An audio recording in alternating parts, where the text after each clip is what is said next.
¿Se acuerdan cuando Miley Cyrus dejó una recomendación en sus redes sociales y dijo que durante 7 días había que dejar el gluten y ella experimentó maravillas?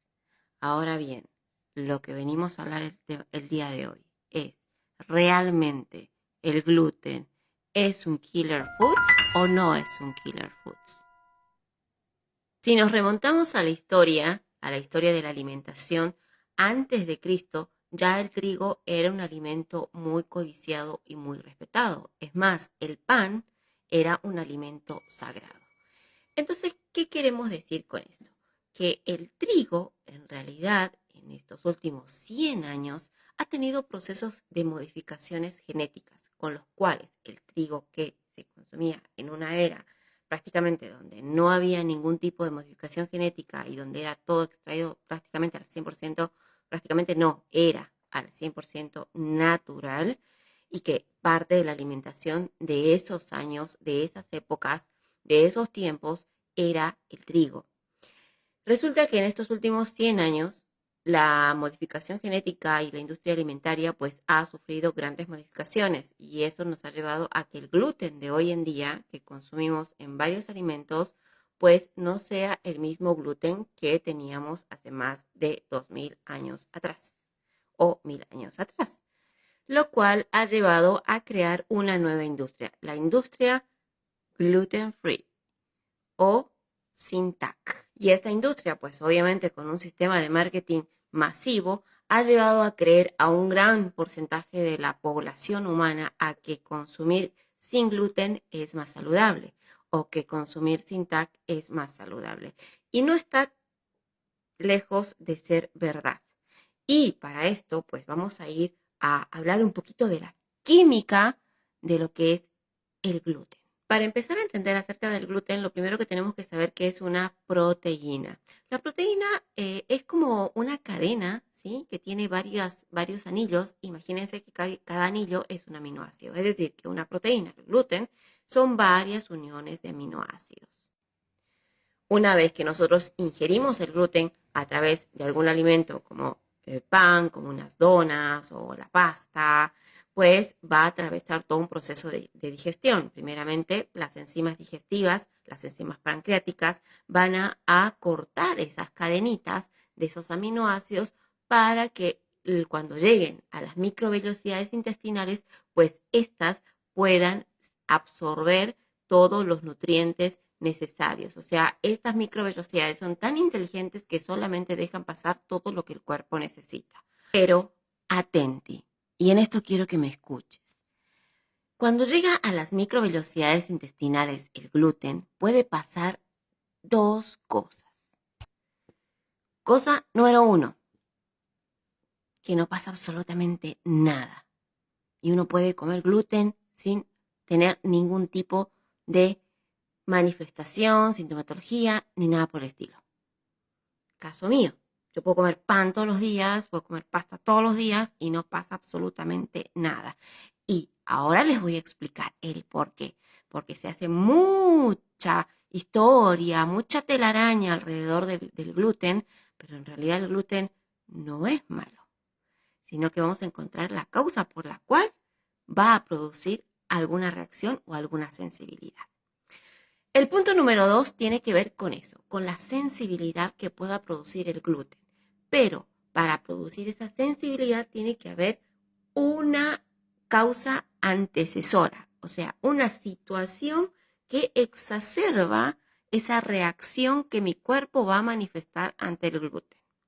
Puede haber una cuestión de alergia, una cuestión de sensibilidad o la celiaquía. Pero la celiaquía ya es una patología genética. Hay una parte de la población que hoy en día tiene celiaquía, pero que no significa que todos los que coman gluten van a adquirir la celiaquía. Sí, ese es otro de los grandes mitos que se han creado alrededor de esta industria creada que es el gluten free. Vamos a analizar cada caso. caso número 1, dijimos que no pasa absolutamente nada. Como en mi caso, yo como todo tipo de masas, puedo comer todo tipo de masas y no me causa absolutamente nada. ¿Por qué?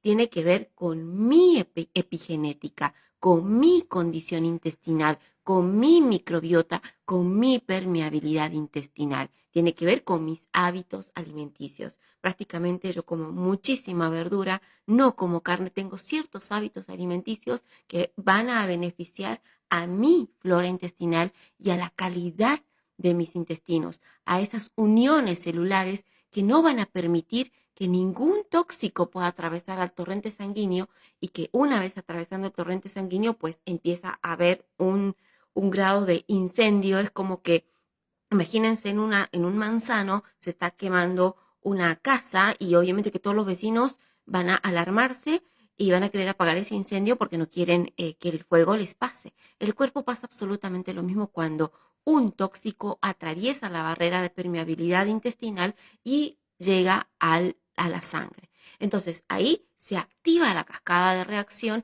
y ahí empieza un proceso de inflamación crónica que nos lleva a distintos tipos de patologías inmunitarias, por ejemplo, lupus, artritis reumatoidea, podemos nombrar la celiaquía, sí, entre otras, las dermatitis de los niños, que tiene mucho que ver con este grado de baja microbiota y una permeabilidad intestinal totalmente deficiente.